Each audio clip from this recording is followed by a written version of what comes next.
vivemos num mundo que é finito e cuja natureza é a impermanência. Esse é um dos fatos mais contundentes que o binômio vida versus morte nos coloca diariamente para nos defrontar. É ou não? Somos também, como seres humanos, finitos em termos de matéria. Somos eternos em termos de nossa fonte, porque somos espírito. Mas em geral, nós tendemos a construir sentimento de segurança, de felicidade, de contentamento a partir de ter coisas e ter pessoas. É bem verdade que a gente se constrói na sociedade. A chuva da gente veio lavar alguma coisa. Que ótimo.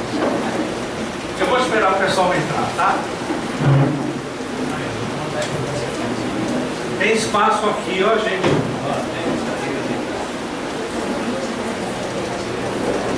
Fiquem aqui perto de mim. Eu fico aqui mais no cantinho, ó. Aí sobra espaço.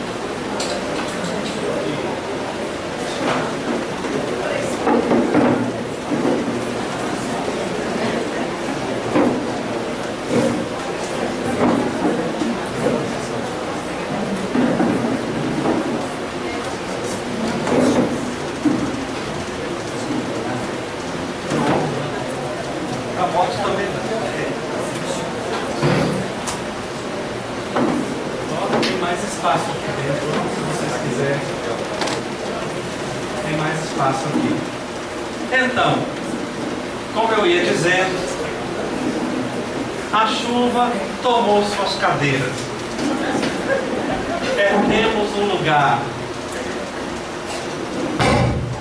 E de certa maneira, que símbolo legal que a chuva nos traz, além de afastar momentaneamente esse calor maravilhoso de Salvador, para dizer que num momento você tem e no outro você pode não ter mais. É isso ou não?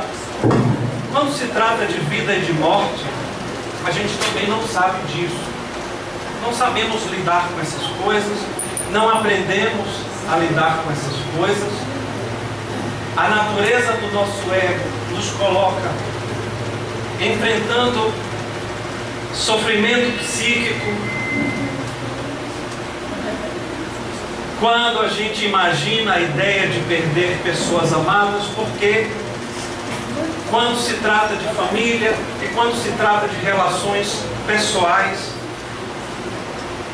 os outros ganham significado na nossa vida, os outros têm significado na nossa vida, e a imagem de perdê-los, a imagem de estar vivenciando a sua falta, também significa, de certa maneira, perder um pedaço emocional de nós, e nos convoca, de certa maneira, a um luto.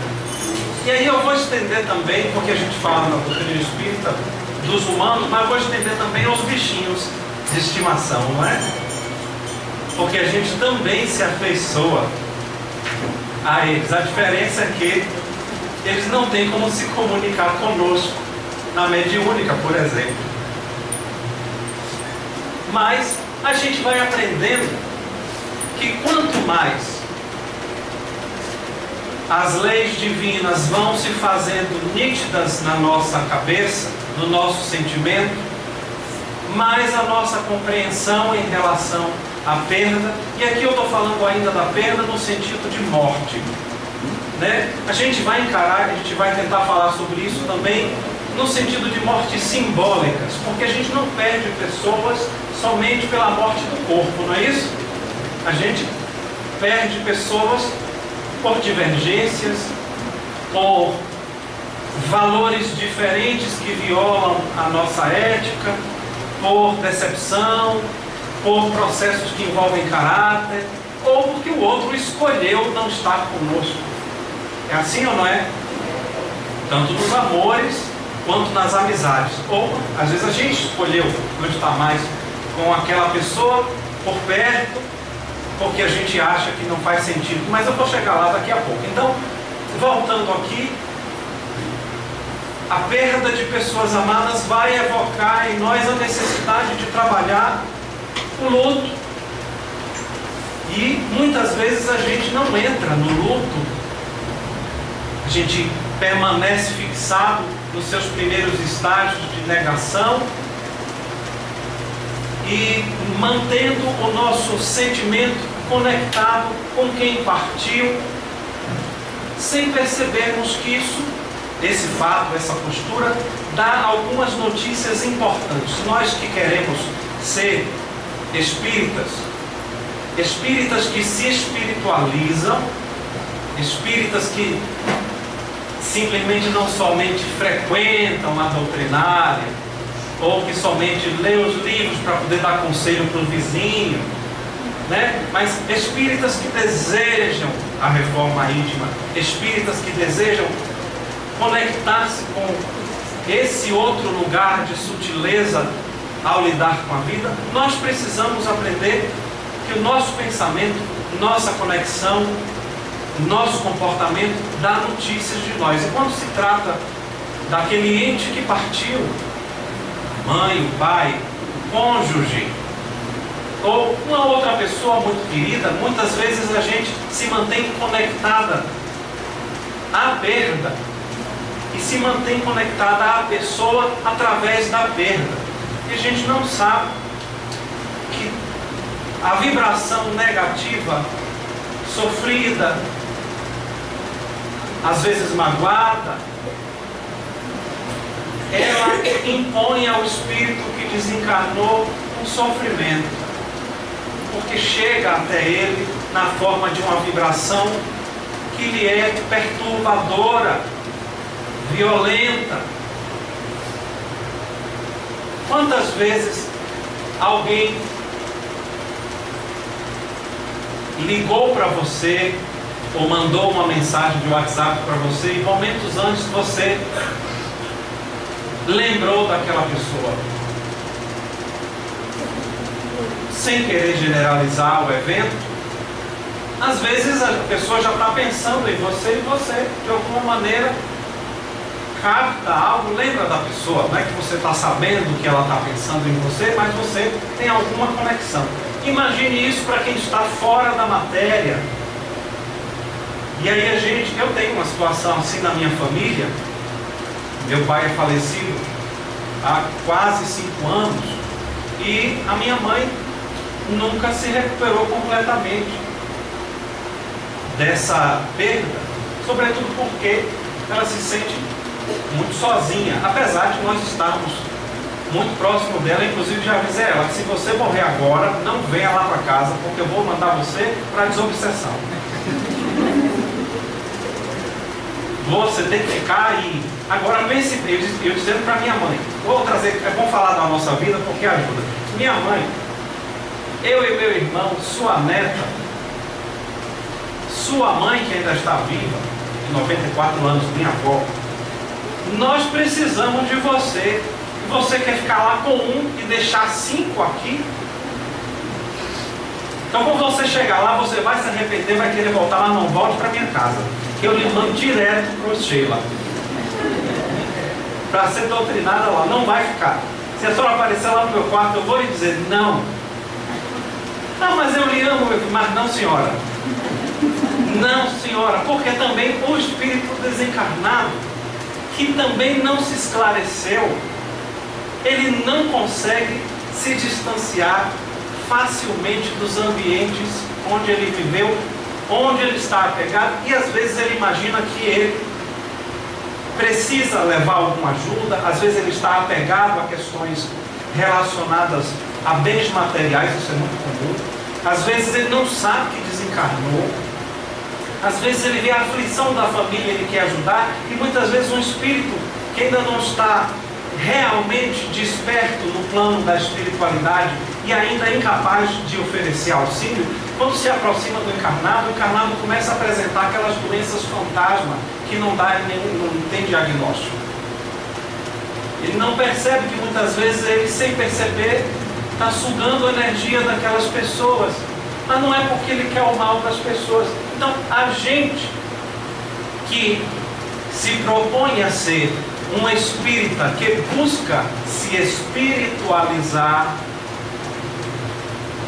em vez de ser o educador dos outros, em vez de ser o profissional espírita que vem aqui para mostrar para todo mundo que é espírita e que é muito bom, que faz a caridade, nada disso conta. Tudo isso é aparência. O que conta é sua intenção. Nós precisamos nos educar para lidar com a natureza que envolve o sofrimento da perda. Faz sentido isso? Por que é que eu sofro quando eu perco? Por que é?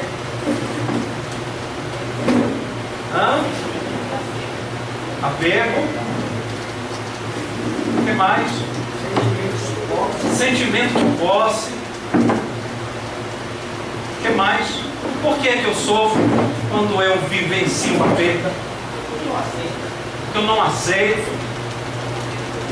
Porque eu tenho um egoísmo. Então a raiz aí, no fim das contas, ainda é o egoísmo.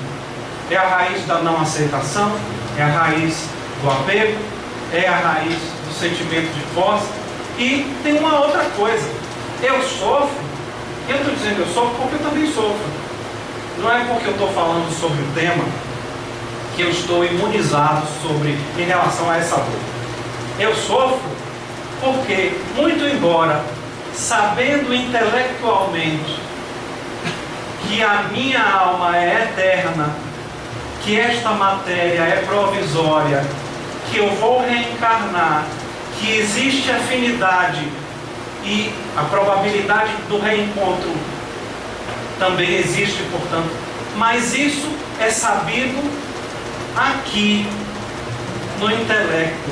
Eu ainda não internalizei esse sentimento de ser imortal, de ser filho de um pai, imerso nessa mente universal, submetido a leis que regem a evolução, que regem a reencarnação, que regem o progresso, que regem a justiça, que regem tudo.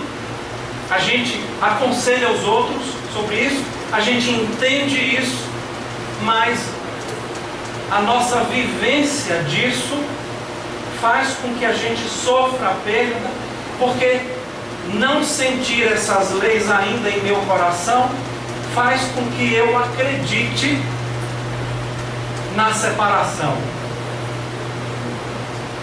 Isso faz sentido ou não? Eu e vocês, quando imaginamos que vamos nos distanciar de alguém que gostamos, podemos sentir uma gama aí extensa de sentimentos, de emoções, de ideias, de fantasias. É verdade isso ou não? Verdade. Por quê? Porque a gente indiretamente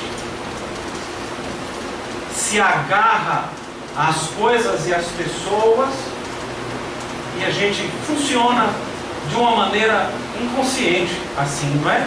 Não é uma coisa premeditada, mas é como se aquilo desse para a gente uma sensação de mais conforto, de mais segurança, e a ideia da ausência daquilo ou daquela pessoa rouba essa suposta segurança, essa suposta inteireza, essa suposta completude. E aí, eu não consigo lidar com muita clareza com isso e vou arrastando uma coleção de perdas não trabalhadas na minha vida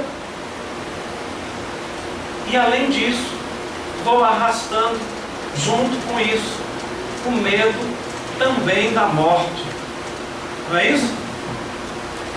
Porque se eu só entendo intelectualmente que a alma é eterna, que o espírito reencarna, que nós voltamos muitas vezes para esse mundo para continuar de onde paramos, que nós podemos nos reencontrar no plano espiritual com aqueles com quem temos afinidade.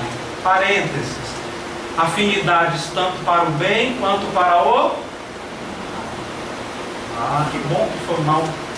Um pouquinho significa que é uma coisa rara aqui na nossa assistência. Ótimo, muito bom. Então, a sintonia é uma lei que funciona. Porém, enquanto eu estou aqui, é preciso que eu comece, se ainda não comecei, a internalizar com mais clareza essas leis. Porque vejam só, viemos todos aqui para a casa de Sheila. Cheguei aqui hoje e a vibração estava pesada. Foi ou não foi, Milane?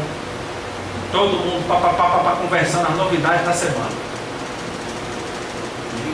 Muitas falanges, muitos irmãos necessitados, uma vizinhança densa do umbral relacionada aqui, porque vão ser auxiliados com os trabalhos da noite, que são auxiliados porque a casa faz resgates nos planos proximais da terra, e nós viemos para cá na ideia de buscar a nossa cura, de buscar o nosso alívio, de buscar a nossa melhora. Às vezes não foi para a gente, você vai dizer, não vim para mim, vim para uma outra pessoa. Verdade. E aí a gente vem por algo que é mais imediato. Mas a gente não lembra. Eu preciso fazer a minha parte. Qual é a minha parte aqui? Me comportar bem. Me concentrar. Vibrar por todos. Porque você não conhece 5% das pessoas que estão aqui. Mas todo mundo veio com algum problema. Inclusive eu. Quando nós oramos uns pelos outros, imagine a corrente energética que passa aqui. Aqueles que vieram porque sofreram perdas recentes, aqueles que vieram porque estão atravessando dificuldades e turbulências na sua vida, aqueles que vieram porque estão precisando equilibrar o seu emocional, aqueles que vieram porque percebem que estão com algum processo obsessivo, e assim por diante. A gente pode passar uma fileira de justificativas para nós termos vindo para cá, mas todas as coisas que acontecem conosco em nossa vida não acontecem por acaso. Se fosse por acaso, não existiria lei. Se a gente aceita o pressuposto de que existe uma lei que rege completamente de maneira justa e arrazoada, misericordiosa e compassiva, tudo que existe dentro de um enfoque evolutivo, nada que venha para mim vem por acaso.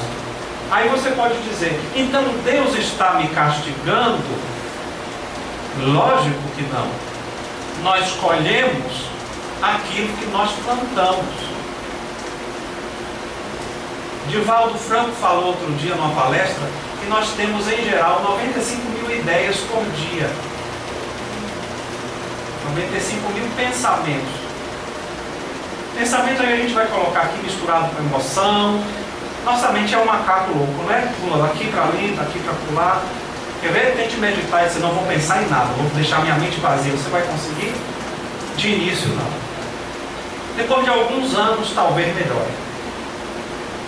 A nossa mente, né? Então, nosso pensamento, mas eu não faço mal, mas não significa que não fazer não significa não pensar. Porque a gente reage. Ah, mas eu sou espírita, peraí, deixa eu conter aqui. Não vou demonstrar a ninguém que eu senti isso. E se for uma mulher, deixa eu ser uma lady. Se for um homem, deixa eu ser um cavaleiro. Vou sair daqui, ninguém nem vai perceber que eu estou aqui a ponto de voar no pescoço de outro. E a gente não sabe. Isso existe ou não? Existe, né? Então, e aí a gente se contém porque o Espiritismo me ensinou que você não pode ser ruim. Francisco, você está fugindo do tema. Não estou não. Vou chegar lá. Aí a gente não entende que nossa construção mental é emissão contínua para o universo. Às vezes é emissão contínua na direção de uma pessoa.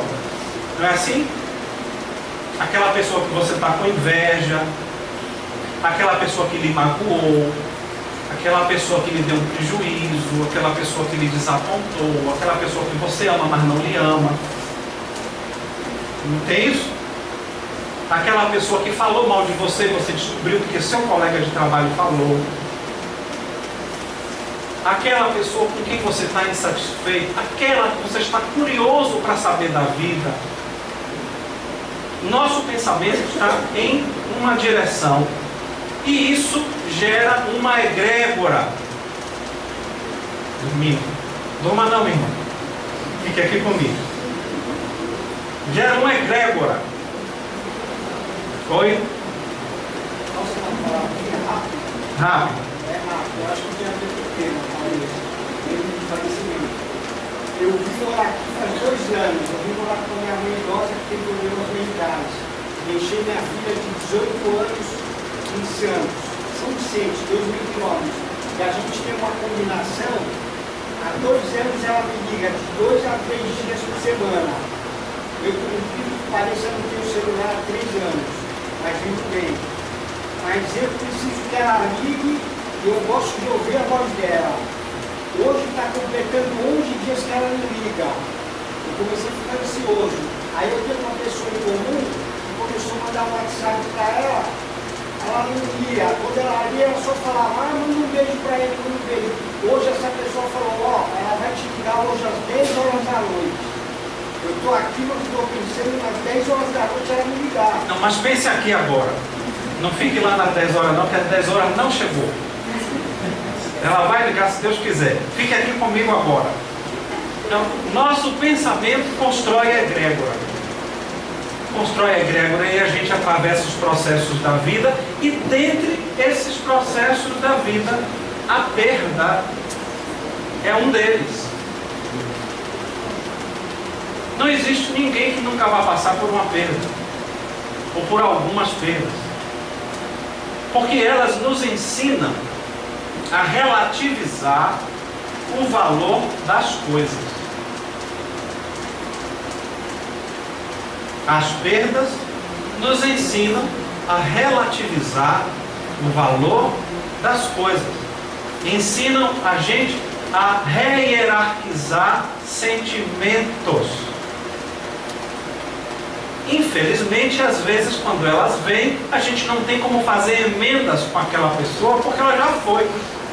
Mas isso não impede que a gente ore por ela, que a gente busque redenção de outras formas. Então, faz parte do processo evolutivo, seja na expiação, seja nas provas de regeneração, em qualquer um desses eventos, faz parte ter que lidar com a perda.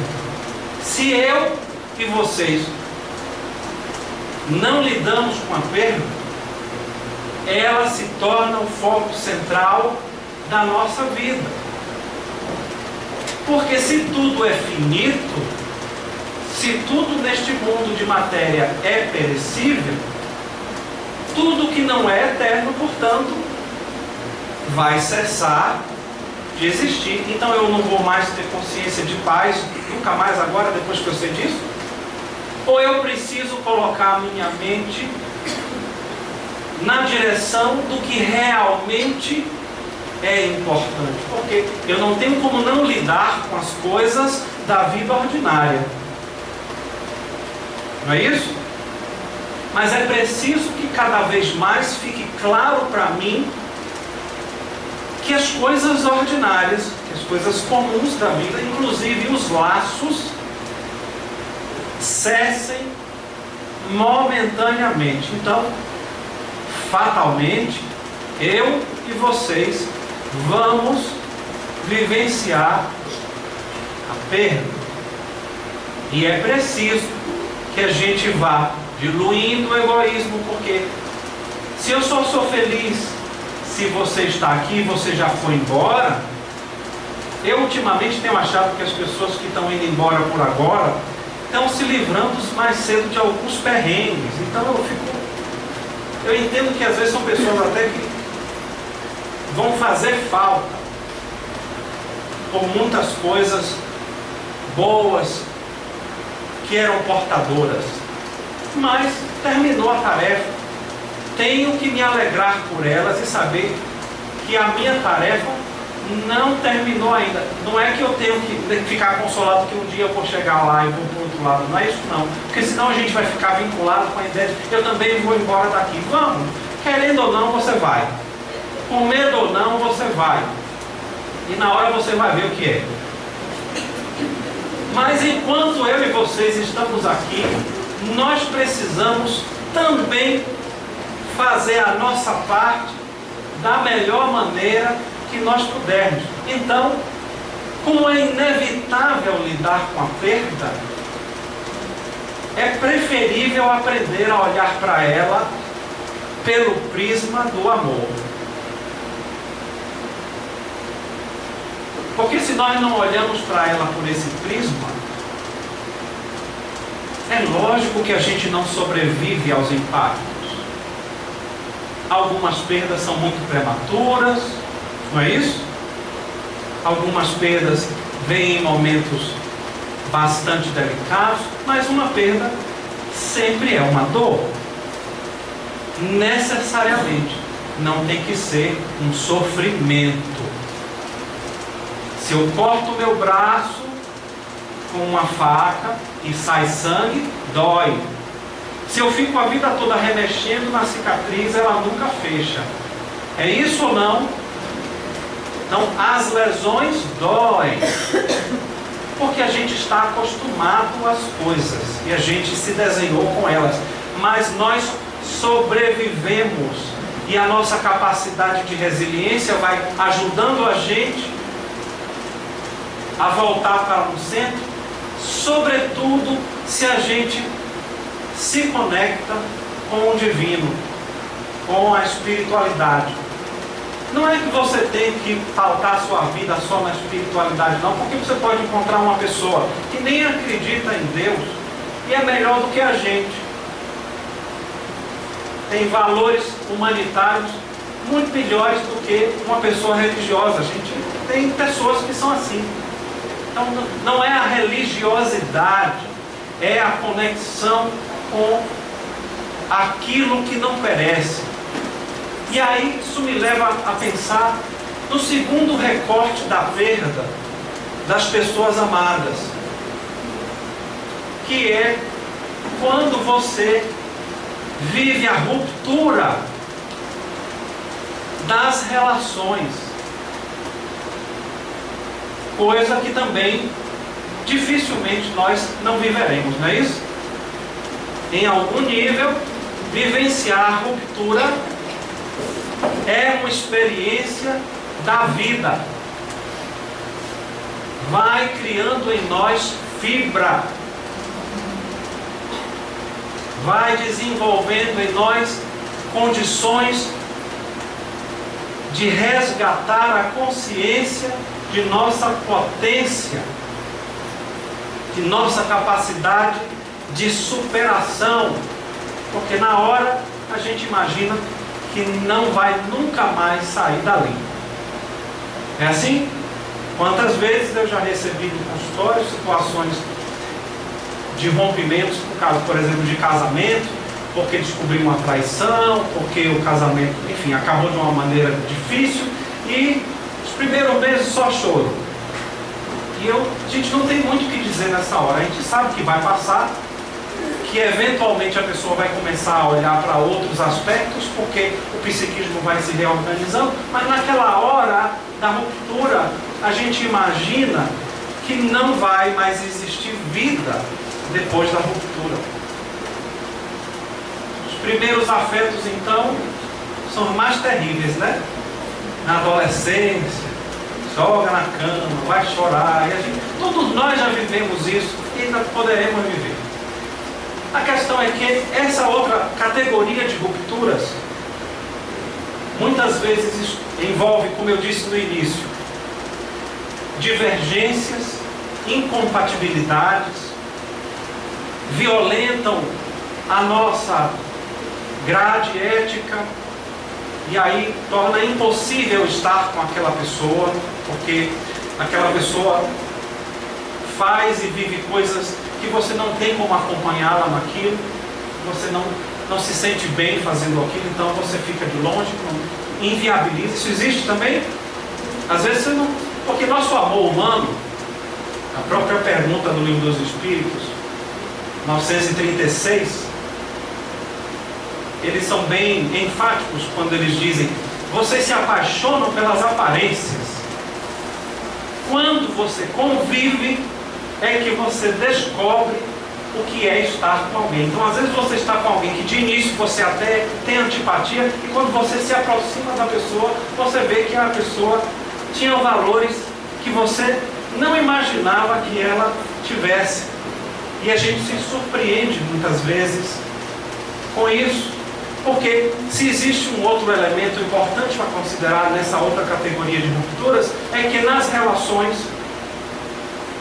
tanto familiares quanto amorosas ou interpessoais, nas amizades, trabalho, tudo mais, a gente vê nos outros aspectos que muitas vezes refletem elementos do nosso interior e a gente não tem clareza nesse discernimento de o que é mesmo. A gente toma por verdade nosso juízo de valor.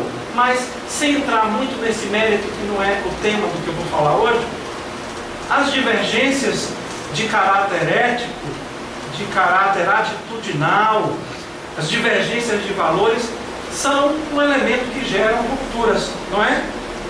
Às vezes, a ruptura acontece porque aconteceu uma traição de um pacto, seja de fidelidade num casamento, seja de lealdade numa relação de casamento ou de interpessoalidade. Então, às vezes, a ruptura acontece por causa disso.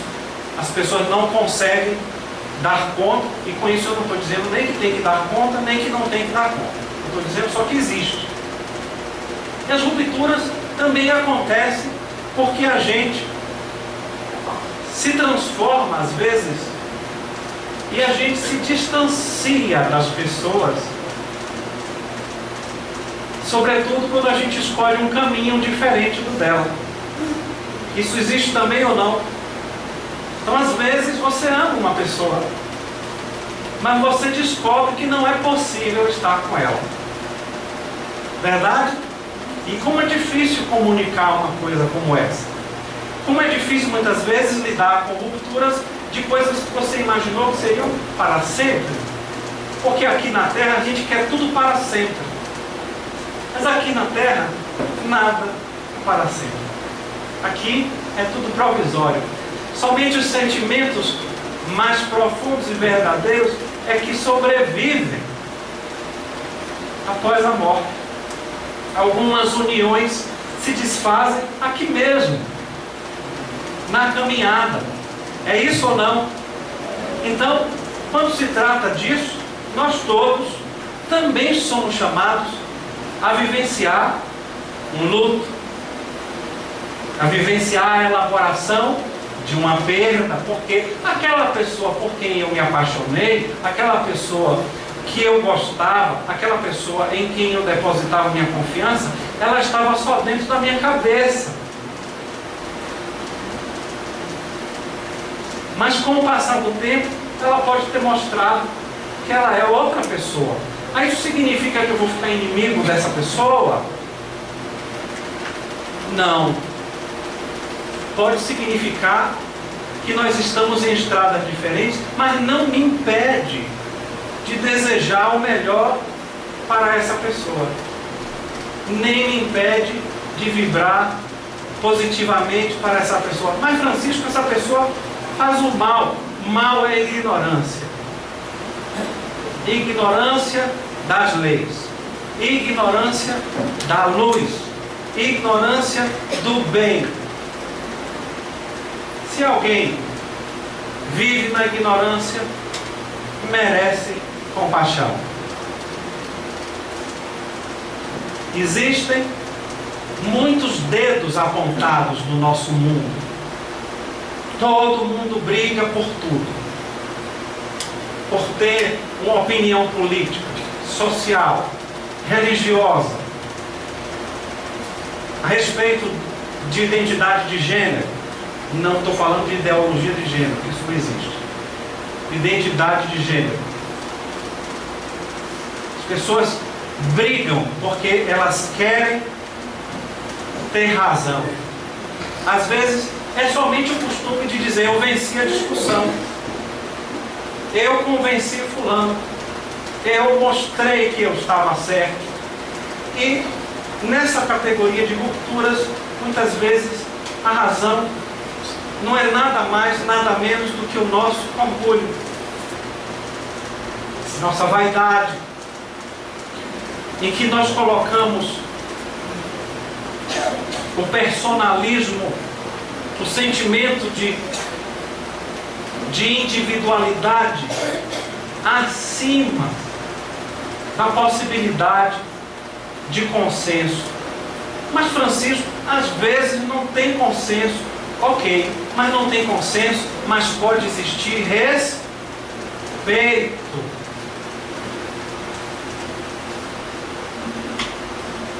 Nossa capacidade de construir respeito na divergência precisa melhorar. Porque, na verdade, em muitas ocasiões a gente não faz isso porque a gente quer ser maldoso. A gente faz isso porque a gente acredita que sabe mais do que o outro. E porque a gente acredita que sabe melhor do que o outro o que ele precisa. Quantas coisas a gente faz assim por amor? Pelo menos é o que a gente diz, não é? Mas é um amor condicional. É um amor que a gente entende psicologicamente como sendo arquetípico, ou seja, é típico a todo mundo. Se você é bom para mim, eu gosto de você. Se você me elogia, eu fico feliz. Se você me dá o presente que eu queria ganhar, eu fico contente. Se você não faz isso, eu me frustro. Se eu me frustro, eu lhe firo. Porque nosso amor tem uma tendência a ser condicional, arquetípico. E por isso, muitas vezes ele não respeita os limites que as relações precisam ter. É ou não? É sim. A gente não deixa todo mundo livre.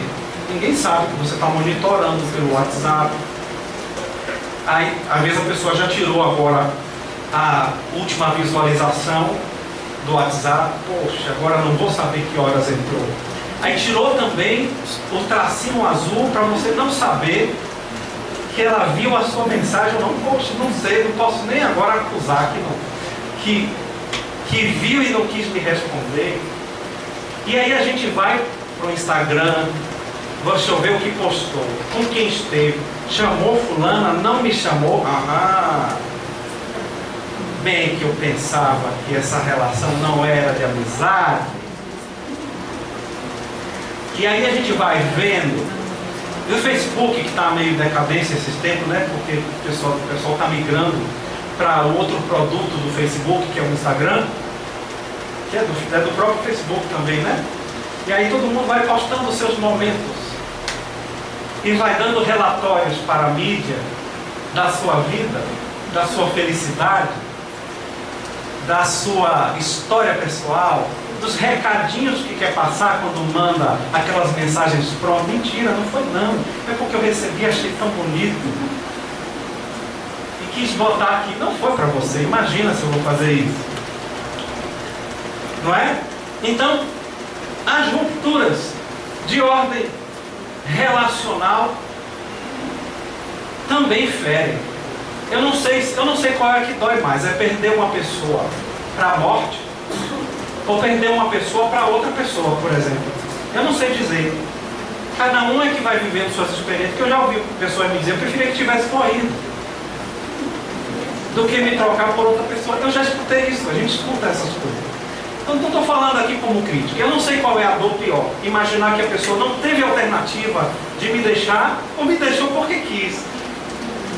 As duas causam dor, né? Ou então, quando a pessoa se mostra falseador da verdade. Isso, vejam só que eu estou falando só o outro, né? Mas a gente também pode estar nesse lugar. O outro pode detectar em nós também essas incoerências. O outro também pode se afastar de nós e a gente não sabe exatamente o que foi. Eu tenho uma amiga mesmo que ela se afastou, éramos 4 amigos, e ela de repente parou de procurar todo mundo. Passaram-se anos e eu sofri pra caramba. Eu disse: meu Deus, o que foi que eu fiz? Porque eu não sabia o que eu tinha feito. Eu continuo não sabendo, porque eu já perguntei. E ela disse que eu não fiz nada. Mas ela já voltou às boas. Depois de, sei lá, uns 8 anos talvez, ou 10. Foi bastante tempo. Mas todos nós vivemos esses encantos e desencantos, não é? Cada um é que vai fazendo suas interpretações, mas infelizmente muitas vezes a gente interpreta nossas projeções como verdade e a gente reage a essas verdades sem checar se elas de fato são verdades. Outro dia, numa determinada situação, uma pessoa virou para mim e disse assim: não é possível, minha companheira está me traindo. Por quê? Porque eu fui olhar no buscar do iPhone e a pessoa desligou os dados. A pessoa nunca desliga os dados. Isso foi uma angústia. Eu disse: olha, a tecnologia pode falhar.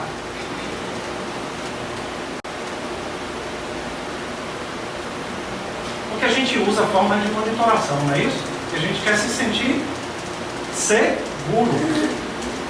É como se tudo tivesse muito em torno de tudo isso. No fim das contas, só para ilustrar, ela descobriu por A mais B. Você não sabe isso. Se você perguntar isso dessa forma, você pode gerar uma situação muito desconfortável. Se você permanece na dúvida, observe. Veja o que é que vai aparecer mais adiante. E essa pessoa percebeu que, na verdade, o lugar onde a pessoa estava não tinha sinal. Ufa! Fiquei feliz por ela. Mas às vezes não é assim que acontece, não é verdade? Então, assim, a gente, na nossa natureza finita, na nossa natureza egóica, a gente imagina que o outro deveria ser e atender as expectativas que a gente deposita sobre ele. E a gente sofre muito porque quando a gente se depara com o outro, que é uma singularidade, que é uma subjetividade, que tem vontade própria, e que muitas vezes vai fazer coisas que não são o que você quer, você diz, não está fazendo o que eu quero porque não me ama. Não está fazendo isso porque não me valoriza. E eu tenho quase 19 anos de prática clínica. Quase que invariavelmente as leituras são essas. Eu sou o que eu faço, então se eu faço bem feito, eu sou validado, legitimado, eu tenho uma aprovação social, ou do meu pai, ou da minha mãe, ou se eu não recebo, está quente hoje, né? Eu não recebo algo de você, então é porque você não me dá valor, é porque você não me ama o suficiente para se sacrificar por mim. E aí a gente diz, eu não suporto uma coisa dessa, não posso ficar numa relação em que essa pessoa não dá provas desse amor, e a gente condiciona o gabarito a que a pessoa dê aquele tipo de prova, aquele tipo de demonstração que muitas vezes não é o perfil da pessoa. E nessa ideia infantil de que o outro vai determinar o quanto eu valho, quem eu sou, se eu sou amado, se eu não sou, a gente esquece fundamentalmente de que a gente precisa também amar a nós mesmos, que precisamos estar presentes conosco e que precisamos ter um sentido para a nossa existência, um sentido que não precise depender do outro.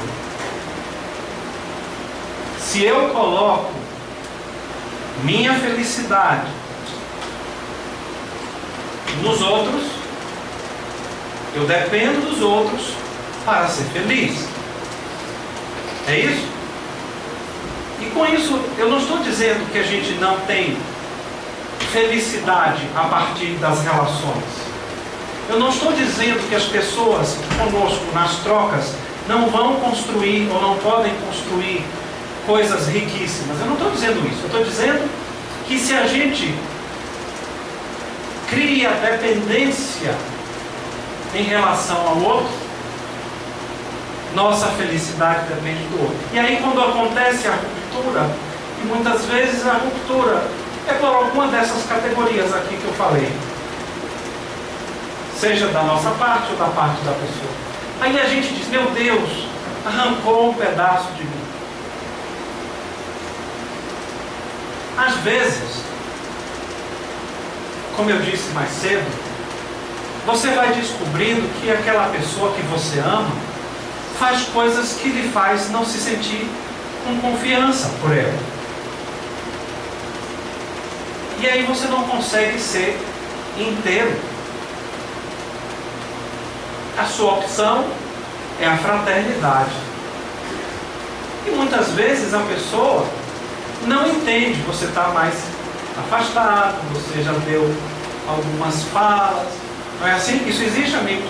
Eu estou falando uma coisa que não existe. Né? Porque às vezes é difícil você dizer, ó, fulano, eu não estou me relacionando perto com você porque eu vi que você mente. Porque eu vi que você é como se você bebesse água. Ou eu não consigo mais confiar em você porque você fez isso, isso e isso comigo. E eu não sei mais o que esperar, então eu não consigo ser espontâneo, mas eu continuo gostando de você. Então, a pessoa pode até se ofender. E assim, às vezes você não tem jeito, você tem que delicadamente expor o seu motivo, porque você não é obrigado a se relacionar com alguém que você não se sinta confortável para. Isso também é verdade, não é? Agora, todos nós, juntos, temos uma tarefa que é pertinente a todos nós, pertinente ao nosso processo. A gente foi pensando aqui hoje nessa conversa sobre perda de pessoas amadas, sobre diversos pontos, e quando eu começo a alinhavar tudo que eu disse, eu chego a algumas conclusões para poder trocar essas ideias com vocês. A primeira delas é que a perda agora não significa a perda para sempre. É ou não é? Perder agora não significa perder eternamente. A segunda coisa é que, se eu me conecto com as leis maiores, a probabilidade de que eu seja um instrumento da vontade divina é tão maior que eu começo a enxergar a divindade também no meu semelhante. E isso começa a diluir a ilusão de separação. A terceira coisa, eu não me lembro, eu vou ler do meu papel. Não tem problema, não tem que ter vergonha de ler o seu papel, não. Eu fiz. A terceira coisa é que amar não significa concordar. Também é verdade, não é? Mas amar significa ter compaixão. Amar significa também ser capaz de exercitar o perdão. E a grande qualidade da compaixão, que na verdade é o amor aos adversários, é a compaixão, porque reconhece a ignorância do mal, então se compadece. A grande qualidade da compaixão, o amor compassivo, tem o poder de libertar. Ele solta. Então você fica feliz porque o outro está feliz. Você fica bem porque o outro está bem. Você se solidariza com a dor do próximo. Isso é compaixão. Isso minimiza o sentimento de perda, porque no momento em que eu e vocês, carregando a essência divina dentro de nós, vivenciamos o sentimento de compaixão, o divino em nós atua e alcança o outro. E quando ele alcança o outro através da caridade, porque é esse o processo, é preciso amar o dever, é preciso amar o serviço, é preciso amar a possibilidade de ser útil, porque é a única maneira, a maneira mais eficaz de afastar a tendência egóica de que tudo circule no meu umbigo e eu sou capaz de olhar um pouco para fora de mim. Quando eu faço isso e a divindade alcança o outro pelas minhas mãos, pelas mãos do serviço, eu descubro que a divindade também está no outro. E eu me recordo na experiência que nós somos filhos da mesma origem. Portanto, não existe separação e nem perda, exceto a provisória. Imensa paz e felicidade imorredora.